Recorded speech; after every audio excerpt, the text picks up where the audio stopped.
Hello and welcome to IoT Pentesting, the right way. We're going to start in a couple of minutes, but before that, I'm going to thank everyone for coming here. Thank you so much for making all the way to here. And also thanks to Hack in the Box for inviting me over here. So a quick introduction about me. My name is Yogesh and I'm from Nepal.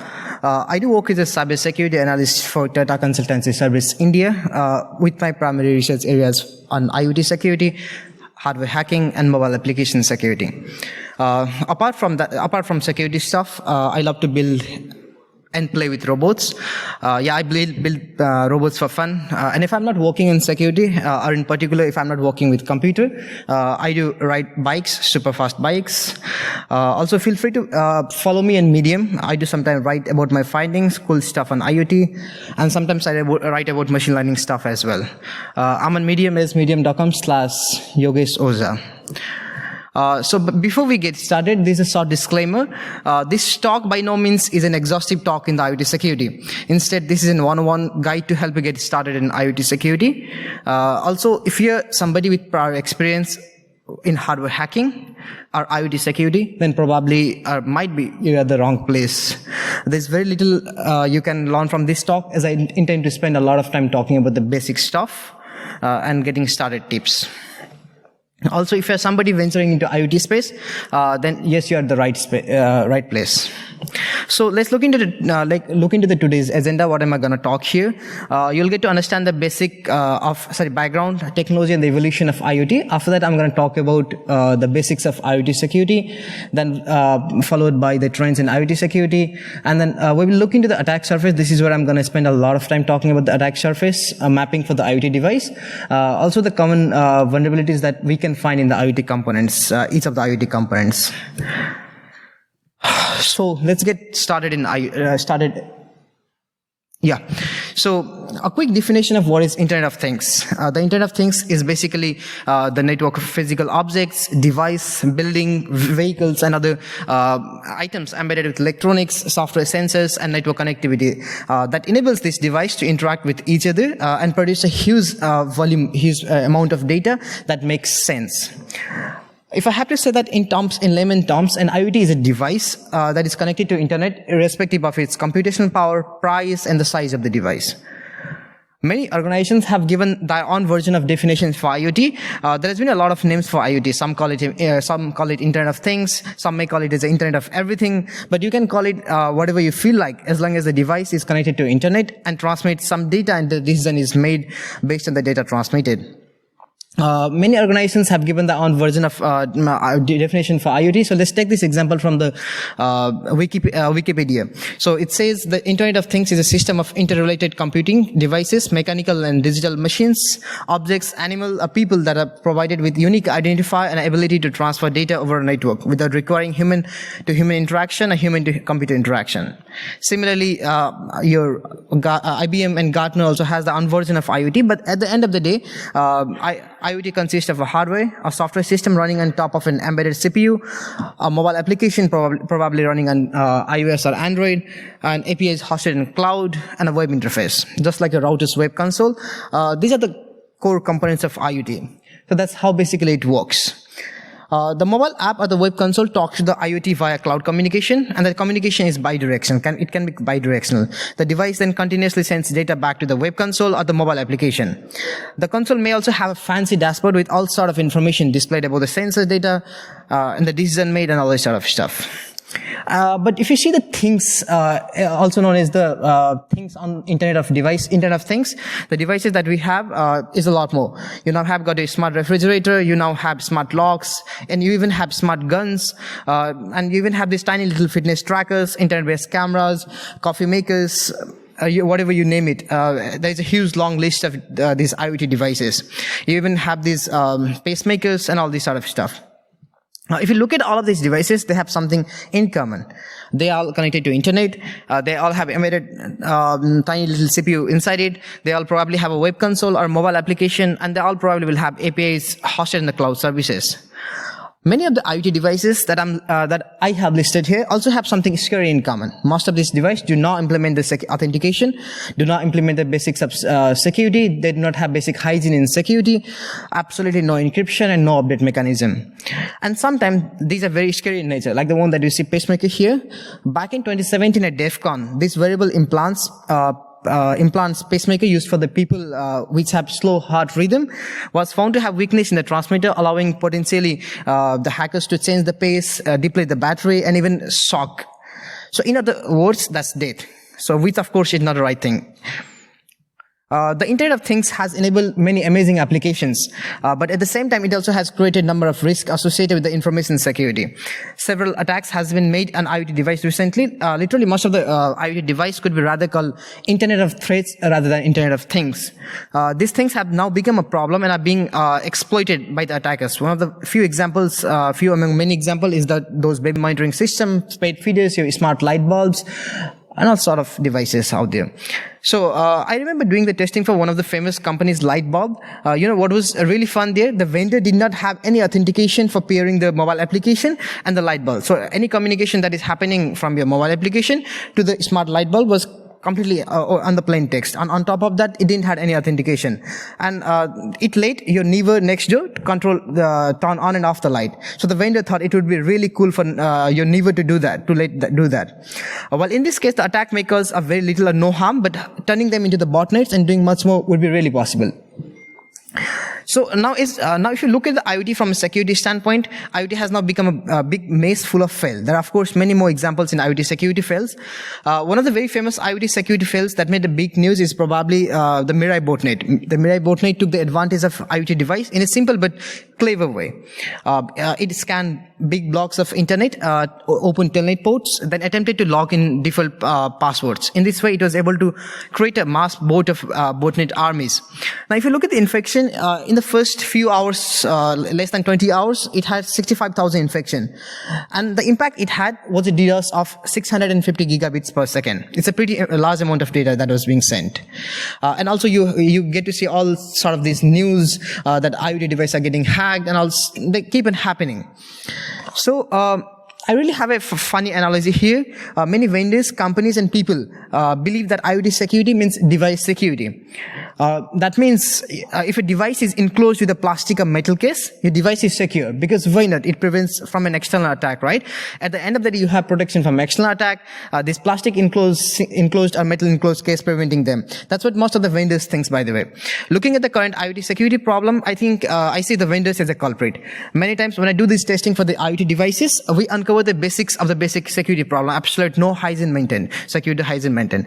The fun part of this really smart IoT device is that they fail to implement the basic security mechanism. And trust me, if you just take a random IoT device out of nowhere and start with the pen testing, pretty much it fails at the default credential. Brute force still works. Insecure storage still works. You can extract the firmware out of it, and so much.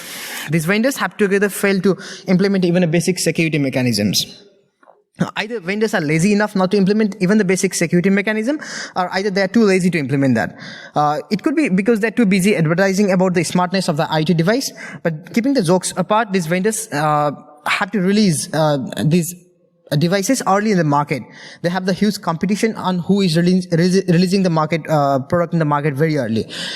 And thus they miss out a lot of things. Also, the cost of the hardware has gone really low these days. Companies are competing on to bring the cheapest device possible. The competition is not on the security, rather than it is on the early to the market and as cheaper as possible. Along with this, the hardware vendors and manufacturers have little or no motivation for security. It is because, as I said, even now for many vendors, the plastic enclosed case is the security. This was the same thing for the software industry as well back then in 90s. Very little motivation to security. And once software hacking became the mainstream, software companies had to rethink on how they build the software systems. This has been the same case for IoT. Even though we have serious IoT security breaches and concerns, vendors are yet to get really serious about it.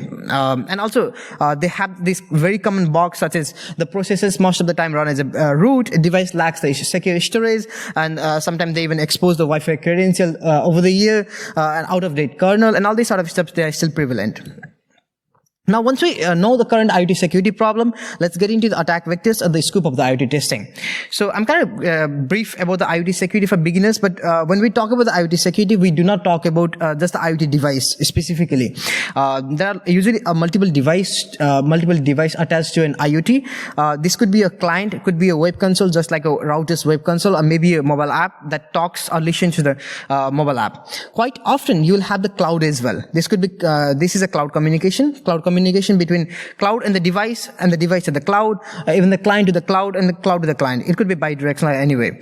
So let's have a look at this IoT from a attacker's perspective.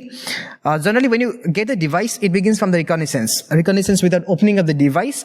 This phase could be really helpful for us to get a basic idea about the components used in the IoT device, because it is not really necessary that every IoT device needs to have a mobile app. It is not necessary that all an IoT device need to have a BLE protocol running on top of it. It is not necessary that all the IoT device will have UART connected to it, and so forth. The way to begin the pen testing is to look each of these components closely and individually, and then find out how these components are interacting with each other, like how the hardware and software are interacting with each other, and how the cloud and the mobile applications are interacting with each other, and that's how you figure out how the communication is happening. And as I said earlier, IoT generally consists of a hardware or software, a cloud component. The software may be a web application or the mobile application, and you can have a radio communication that is happening between a mobile application to the client, or maybe between the different parts of hardware. So all of this falls under the attack surface for an IoT. You could find the bug on the mobile application that may lead you to a buggy API, which may allow you to remotely take over any IoT device. So chances are that the bug could be the firmware itself. So it's very important to look at all of these components very closely. So let me quickly go through all of these and what sort of vulnerabilities you can find in each of them. So for the beginners, this is a very right problem. Once you are aware of what exactly type of vulnerabilities you are looking for and what kind of issues you're hunting down for, you could follow this basic reconnaissance. The basic reconnaissance must be without disassembling the device. Gather as much as information possible. The information that you could gather about the device could be used for later analysis. So consider this as one of the most important steps. It is also vital to identify the power requirements for the device. Also, any information on the internet about the known vulnerabilities could also help you through it. So this one, we will begin from the hardware. So how to identify the vulnerabilities in the hardware. So if you see the hardware, that's a lower level of all. You have chips, registers, and other components like chipsets, circuits. You could see what memory that is being used, NAND, flash storage, CPU architecture, serial communication that is happening between the several components of the hardware, and all sort of stuff. This is really important. But before even you purchase an IoT device, if it hasn't radio communication, have a look at the product description and find out the FCC ID. Just a side note, it is not necessary that every time the vendor has put up the FCC ID on the Amazon or whatsoever possible website. The FCC ID will give you a wealth of information. When I say wealth of information, this could be the internal pictures, external pictures, circuit diagrams, documentation, user guides, and much more. Looking out for the IoT device, FCC is a great way to get started with gathering the information about the device. Looking just at the pixel, also you can identify things like whether whether it has UART or not. Does it have ZTag? Is it possible to desolder the chip and extract the firmware or not? And so on and so forth. Many times this may reveal that there are no interface at all. So now, when you know that there are no interface at all, there is no point in looking for the ZTag or UART, right? But also, this circuitry diagram may help you find out like suppose when I said there may be no possibilities for UART. What you can do is you can look for the data set, you can look for the chipset data set, and then you can find out the pinouts. So once you figure out that pinouts, you can look for TX and RX, and then you can just, go back and then find out those pins. You can trace back those pins. Also, if you wish to perform the radio hacking, the FCC website gives you a frequency the device is operating. It's kind of easy for you. So, if you're performing any radio stuff, all you get is information here, the FCC ID here. Just look up the FCC ID and then find out what is the frequency that is working, and then you can find out what is there. So, I have a quick. So, this is the website, and then I took it just from. Sorry.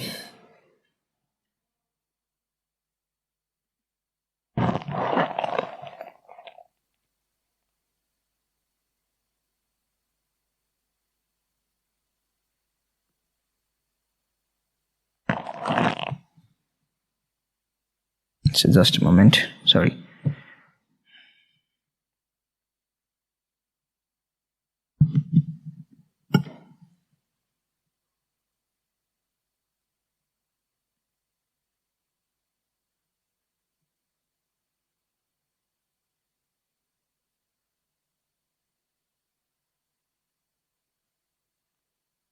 So yeah, I just picked out randomly one of the FCC IDs from here, and then you can go to this website called FCC ID, and then you can look for the you can search for the FCC ID here, and the information that you can get from here, as you see, yeah, if you just click on one of these, you can find out the detailed summary.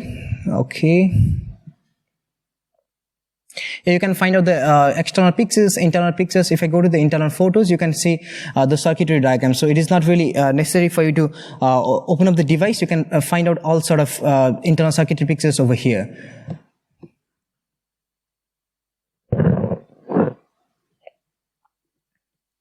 So that's all about the FCC ID. So this also falls under the device reconnaissance. Without opening up the hardware, you can get a lot of information about the hardware.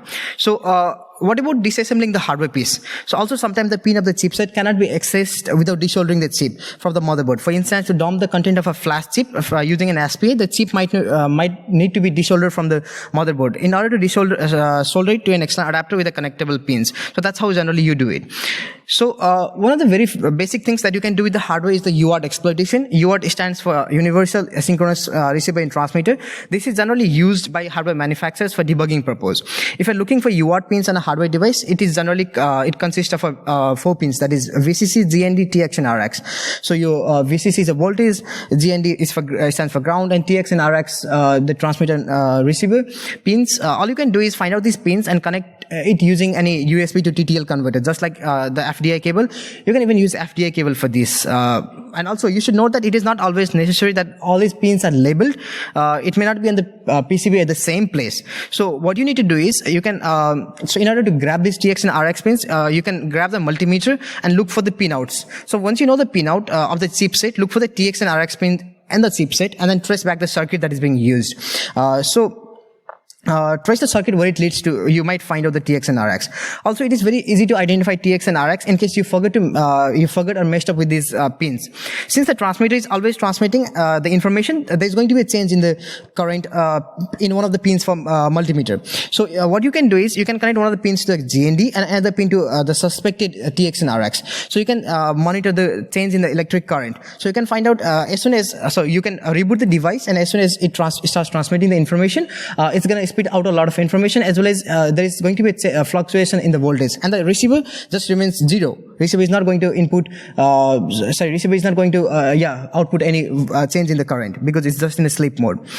So once you have TX, RX, VCC, and GND, you need the baud rate. So this baud rate is the communication rate of communication that is happening. So there are a lot of Python scripts that tell you about the baud rate. You can use any of them. If you see something that doesn't make any sense using these tools, that means the baud rate is not at the right place. But if the information that you see is what you can read out, then the baud rate is actually the correct one. So once you find the baud rate, you can use software tools like Minicom, connect your USB to connect your these 4 pins to USB to T2I pins, and then you can have the cell access using the Minicom. So what you will most probably have is an unauthenticated root cell, but sometimes it may be authenticated as well. You can try the brute forcing here. Once you have the cell, look what you can do. Things like you can run commands like help and see what all things can be done there. There are a few things to be looked upon here. Look if you can try to make the changes to the configuration, try to pick it in the file systems, etc. Apart from UART, there's a lot of interesting interfaces to look for, like the ZTAG and SPI. So ZTAG is a common hardware interface that provides your computer with a way to communicate directly with the chips on a board. With ZTAG, you can dump the firmware and contents. One possibility is that to recover the firmware, we can always take off the flash chips from the board and allow it to read from the universal programmer. Theoretically, it is possible to encrypt the flash storage, but I have never seen the flash storage being encrypted, but some hardware manufacturers may just implement that. So, but the problem with this approach is that removing the chip after reading it takes a lot of time, and then you have to desolder it back for the device to run back. It takes a lot of time and effort. So you can use tools like ZTagular to find out the ZTag pins. All you have to do is you have to find out the pins like TMK, TSCK, TDI, TSO, and TRST. So once you find out those pins, you can connect to the tools like ZTagular, and you can extract the firmware out of that. So running tools like OpenOCD over the ZTag interface will allow you to pulse any step through an operation. So whatever is happening, you can actually pulse and iterate using the tools like ZTagular and OpenOCD. You can inspect the memory file. You can you can write directly into the memory. You can even do stuff like setting watch point and breakpoints, and even inject code into the process. This technique is called hardware-based software debugging, which is possible from ZTag. Also, if you want to extract the firmware from SPI, then you can use one of these small clippers attached to your chipset. So once you have, I think the one that you see right now there, small chipset which has 6 pins, you can attach 6 or 8 pins. You can attach one of these clippers, and you can use tools like this one that you have here to extract the firmware out of that content. So if you're confused about how exactly the serial and ZTag pin looks like, the one that you see in the left corner is the serial, which has 4 pins. They may be TX, RX, VCC, and GND. It may not be necessary that those pins are labeled. You can use multimeters to identify each of them. And the ZTag looks one of these. It has 8 pins. So we have to, once we have that, what are the things that we can look in the hardware? You can look for logic sniffing, bus tampering. You can try dumping the sensitive information from the firmware as well. I'll be talking about the firmware in a while. It needs to have a tampering protection mechanism, glitching bootloader attacks. Also, you can try out that. So the next thing that you have, once you have the complete idea about the hardware, let's have a look into the firmware. So what exactly is firmware? A firmware is a service software on your IoT device running on top of your embedded CPU. This is basically responsible for running and taking care of the entire IoT file system. If you have seen this image on your router, then you probably know what I'm talking about. This is a software program to run on top of a hardware device. It provides the necessary instruction on how the device should communicate with the other computer hardware. But why should we be looking for the firmware? Isn't that what vendors write and ship into the device? It should be secure by nature, right? Well, hackers have been targeting the firmware as a place to embed the malware and hide other malicious code that can ultimately compromise the system. Sending a malicious firmware upgrade to IoT device may compromise the system. Basically, the attacker writes the code on top of the legitimate firmware and pushes it to the device. This can sometimes remain as a backdoor as well. But before we dive into the firmware analysis, let's first talk about what can be done with the firmware, and we'll look into where to get the firmware. Basically, with the firmware, you can try out reverse engineering, binary analysis, and modification of the firmware. So if the device fails to perform the integrity check, you can modify the firmware and then update the device. It's still gonna work. One of the reasons to look for in the firmware, 4 out of 10 reasons, the sensitive information, default login credentials are stuffed inside the firmware. Upon reverse engineering them, you can get hold of it. Now, the next question for you is a way to get the firmware. You can get the firmware from the device, from dumping the device itself, the one which I told earlier, the ZTag and ZTag and SPAs. You can use the vendor's website to find out the firmwares. You can use Google Docs to find out the index FTP sites, and then you can download all those firmwares. You can look for the, so many times, one of the fitness tracker that I was working to reverse engineer, it had the firmware inside the mobile application. So you can try reverse engineering the mobile application, and you can have the firmware there itself. And then you can capture, so if none of these is possible, you can capture the firmware during the DFU device firmware update using the tools like Wireshark. That's how you're gonna, and you might lead to the link for the API, link for the firmware. Once you have the firmware, you can now start doing the analysis for the firmware. There are 2 ways to do that. One is manual, and other that uses a tool. Many times manual analysis consumes a lot of time, and that is when automated is kind of like FormWalker comes handy. You can look for the config files. This config file may contain sensitive information, hard-coded username and password, links to the internal consoles, and so much. Once the files are extracted, you can run FormWalker on top of it. FormWalker is a go-to tool for this firmware analysis. FormWalker will automatically scan all the files present in the firmware and look for the common box. Now, what are the things that you should be looking in the firmware? And then, if the device implements encryption in any way, you can even look for the private keys inside the firmware. And then you can analyze the source code and find out a lot of information about like suppose if it has a buffer overflow and all this stuff. You can use commands like file. You can use the commands like file in the image name to get the very high level information about the binaries. There's a command in the Linux called file. It can give you the information, high level information about what exactly the binary is about. You can get other information about the architecture, operating system, so on and so forth. My other favorite tool is the binwalk. This is a really handy tool for extracting binaries out of a firmware image. So essentially, what this does is unpacking the firmware. This also gives information about the file systems being used. One of the very popular file system that is being used is SquashFS. So once you know the file system, then you can download SquashFS utility and start poking around. The idea here is once you extract the information, once you extract the firmware, you need to look at it as a directory tree, look for any of the file servers, web servers, or any of the component that could possibly have bugs. My other go-to tool for the firmware analysis is a firmware analysis toolkit by 85. This is an open source tool. This is developed in order to help security researchers analyze and identify bugs in an IoT device. I highly recommend using this tool called firmware analysis toolkit by 85. Also, you can even look for the various API keys that is being stuffed inside the firmware. You can use tools like grep to find out the patterns for the keys in the firmware. And you can even look for if the device has any third-party SDKs and libraries. Many times the vulnerabilities may lie in the third-party libraries and SDKs as well. You can look for them as well. So these are the few questions that you might have.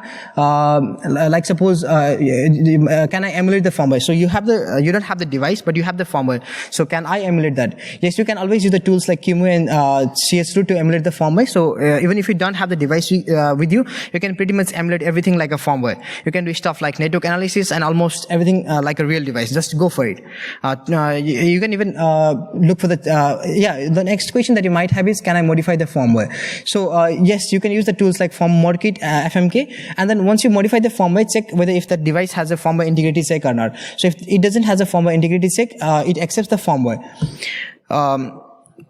So now, the next thing is identifying the vulnerabilities in the IoT consoles and the mobile app. So this is pretty common. If you come from a software background, finding bugs in the web console and mobile app is going to be really easy. Your web console is still vulnerable to good old bugs like XSS, SQLi, etc. The fun thing is that once you find out these bugs in this console, this works pretty much the same for every of the IoT users. Mobile application has number of vulnerabilities. This mobile application also has some serious vulnerabilities like hard coding the sensitive information like default credentials, API keys, sensitive URLs, and so much. To get all of these, you first have to get the APK and then reverse engineer. Getting an APK is not really a difficult task. You can get the APK from this official Play Store app or whatever they uploaded it. Also, mobile app is one of the mobile app most of the times may be leaking personal and sensitive information from the users as well. Your IoT device these days collect a lot of information. The device this information includes but are not limited to name, date of birth, address, credit card information, your location, etc., coordinates, etc. So check if the mobile application is actually spitting out this information or not. You might have the debugging mode enabled in the mobile app. You can look for that as well. Also, many times if a mobile app uses some sort of communication protocols like BLE, you can look what handles and what characteristic it is actually working on. So the next thing is radio, identifying the vulnerabilities in the radio signals. Now, since you already know a lot about hardware, software, and the firmware as well, now you have something really different. This is a little unusual. You'll encounter the protocols like BLE, ZigBee, etc. These are different from softwares. To do the testing with radio, you need to have a different tools with you, different sort of hardwares. Like suppose for the BLE, you need to have Ubuntu, but with ZigBee, you need to have CC235, 2235, and something like that. But what is common with all of these radios is that the process is same. So what you can do is you can sniff the communication to see what is happening inside. You can try to modify and perform the replay attack and try to perform the jammings and all sort of this. After capturing the communication, you can try to reverse engineer them.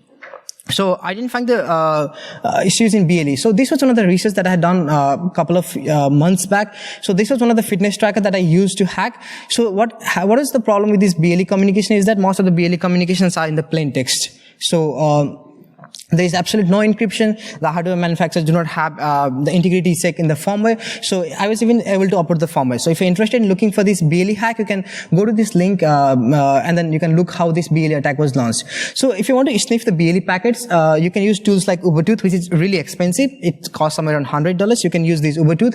But the Adafruit BLE sniffer is a little cheaper one. But the difference between the Ubuntu and the Adafruit BLE sniffer is that Ubuntu actually works for the faster BLE packets. And then if you don't want to spend any money on that, what you can do is you can use this Android's SCA dump. So in your mobile application, you can just enable the debugging mode, and then there is something called enable SCA mode. So whatever communication that is happening between the mobile application and the BLE will be logged there. So you can use this Android SCA dump. It's not going to cost you any money. And then even you can use these GAT tools to rewrite these values on the handles. And then other thing is you can use two of these USB 4.0 BLE sniffers, BLE dongles to use the tools like GAT Tacker. It acts as a man in the middle for BLE. So what else you can do with the BLE? So in the BLE, so you can use one of these, was it told, the cheaper version of BLE dongles. You can use this to scan all of the devices in your vicinity. So the tool that you use is the SCA tool. You can use these SCA tools, and many times you will find out you can directly use the GAT Tacker to authenticate with the device. So many times a lot of devices that I have pen tested didn't even have authentication for outsider to connect to it. So you can use tools like BTLE Zeus to even intercept the BLE packets. So what are the things that you should be looking here for? One of the few things that you should be looking here for is the replay possible or not? Whether you are able to make some sense into the data or not. The fitness tracker that I told earlier, I was able to even send any sort of message. I was able to upload any images. All those information, since it was happening in the plain text, it was really easy for me to decode that. So we can even look for is the jamming possible or not. You can even it is possible to write the signals using GAT tools, all this information. And so you should look for the sensitive information being sent in the plain text. Like suppose one of the BLE log that I was doing was sending the pin of the BLE over the plain text. You can use, so you can sniff this package to find out the pins as well. So similarly with the ZigBee, since the ZigBee also works on the same frequency as BLE, so you can use these tools like 622532 to sniff the packets. This is almost same as the BLE. So here also you would look for whether replay is possible or not, whether sniffing and MITM is possible or not, and all sort of these things. So now you might be looking for the software. What are the softwares that I need to use before starting the pen testing? So one of the tools that you need to use is if you want to do the disassembler, if you want to use the disassembler, you can use the tools like Ghidra, IDA, Binary Ninja. This Ghidra is actually a really nice tool for disassembling the firmwares and binaries. You can use other firmware reverse engineering toolkits like Beanwalk or any other extraction tools. You can use Starbulls and all these tools. And for fuzzing, you can use QEMU, OpenOCD, and FlashRAM. You can use this tool called Minicom to get the cell out of the UART, and protocol-specific tools like CANutils. So if you're working with the CAN, you can use these tools like CANutils. If you're looking for something in a packet inspection, you need to use tools like Wireshark. For HTTP proxy, you have your good old friend BobShoot. And with the Bluetooth, when I talk about Bluetooth, it has two, Bluetooth Classic and Bluetooth Low Energy. You can use tools like Blue Hydra, GAT Tacker, BTLE Zeus. These are the tools, software tools that you need to use to perform the man in the middle, as well as to write on the characteristics and handle. So on the radio frequencies, you can use tools like, again, Wireshark. Wireshark is a really nice tool if you wanted to capture the packets like CAN packets and BLE packets even. And you even have the GNU radio and SDRs. If you want to do something like software-defined radio hacking, you can use these SDR tools. And for mobile reverse engineering, you can use tools like APK tool and ZX. They're available on the internet. And the hardware pieces. So generally, for the general toolkits, you will need to use tools like screwdriver, multimeter, soldering iron, connectors, cables, wires. All these are the common tools that you need to use. And then if you wanted to perform something like something on ZTAG, something on UART, you need to have those protocol-specific tools like USB to UART. You need to have something like flash dumper and all this hardware device. And for RF tools, if you wanted to perform the Bluetooth sniffing, you can use Ubuntu one. It's really expensive, but it's good. You can have the Nordic sniffers and other commercial sniffers that are available in the market, which are costly as well. And with the ZigBee as well, if you wanted to capture the ZigBee packets, you can use CC2531 sniffers. They are available on the Amazon or any other website for cheap rates, like less than $50. So if you wanted to get started with the IoT hacking, these are the further readings. You can follow 85. So 85 is one of the startups based in India. They do have a good research, a good amount of research on IoT hacking. And then there is a talk by Pentesting Hardware and IoT by Mark Canry. You can watch that talk as well. There are a lot of, you can take a picture of these, further readings and then get started with the IoT Pentesting. So that's all for the talk. Thank you.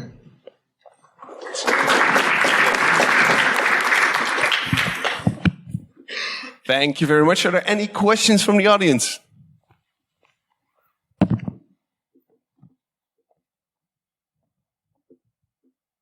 No? Yeah, no? Then we'll go to the Slido. Yeah, so the first question, can you describe a general process for dumping firmware of IoT device? What are some of the common issues faced when trying to do so? I think I've already covered about this one. So if you wanted to dump the firmware out of the IoT device, there are a lot of, so there are many steps. One of the steps is going to the vendor's website, using the Google Docs and finding the FTP, index FTP sites, and then looking for the firmware. Other thing is using the, those small clippers that I showed you earlier. You can use one of those clippers and attach it. So you'll have to desolder the chips, which has 6 pins and 8 pins. If it is using those flash memories, you'll have to desolder that, and once you desolder that, you'll have to extract the firmware out of that. You can do that as well. You can reverse engineer the firmware, mobile application, and you can get the firmware there as well. What are some common issues faced when trying to do so? Some common issues is that some of these chipset which I told are really small, and you need to have a very good hands-on with the soldering and desoldering. So if you do not have good hands-on with the soldering and desoldering, like what I had beginning of my IoT pen testing was, you may not be able to desolder back. So you may not be able to solder back. So the device is pretty much gone. So what is the purpose of glitching? The purpose of and how it is done usually. With the glitching, what we generally do is we make the changes in the voltage. Sometimes we send the high amount of current. Sometimes we send the low amount of current. Change in the current, change the voltage, and then we try to see if the device crashes, if there is any information being displayed in the debug or not, and all this information. So, thank you. Were there any more questions from the audience? That are no. Then I'd like to get a big applause for Yogesh. Thank you.